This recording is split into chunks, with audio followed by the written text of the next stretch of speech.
ஹிஜ்ரி ஆண்டு தோன்றிய வரலாறு. நபி ஸல்லல்லாஹு அலைஹி வஸல்லம் அவர்களை மக்கத்து காஃபிர்கள் கொலை செய்கிற அளவுக்கு துணிஞ்சிட்டாங்க. அப்போதுதான் நபி ஸல்லல்லாஹு அலைஹி வஸல்லம் அவர்கள் மக்காவிலிருந்து மதினாவுக்கு ஹிஜ்ரி செஞ்சு போக சொல்லிட்டான்.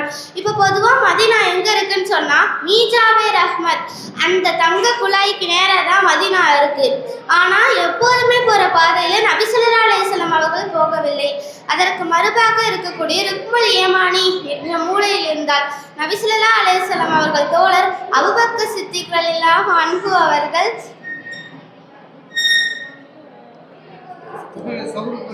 சௌரு குகையில் தங்கியிருந்தார்கள். இவர்களை மதினாவுக்கு புறப்பட்டார்கள். இதுவும் அந்த காலத்தில் மதினாவுக்கு போக வேண்டும் என நபி அவர்கள் எந்த பாதையில் போனார்களோ அதில் தான் போக ஆசைப்படுவாங்க. மக்காவிலிருந்து மதினாவுக்கு போக 15 நாள் ஆகும். போகிற வழியில் நிறைய பேர் இறந்து போயிடுவாங்க. நபி ஸல்லல்லாஹு அலைஹி வஸல்லம் அவர்கள் ஹிஜ்ரி செஞ்ச அந்த அடிப்படையில் தான் இன்றைக்கு ஹிஜ்ரி காலண்டர் பேர் கணக்கிட்டப்பட்டது. இப்போ மக்காவிலிருந்து மதினாவுக்கு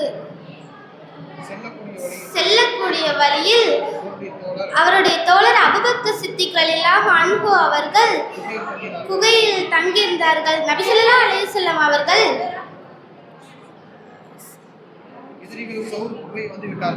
எதிரிகளை சௌரு குகையில் வந்திருந்தார்கள்.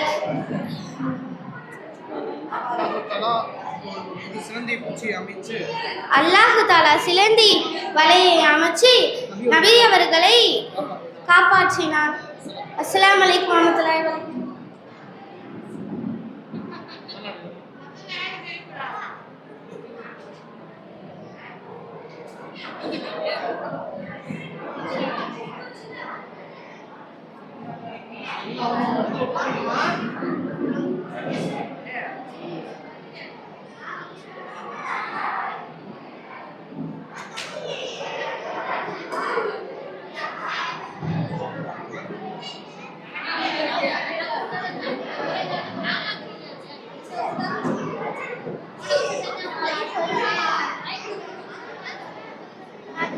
Mama.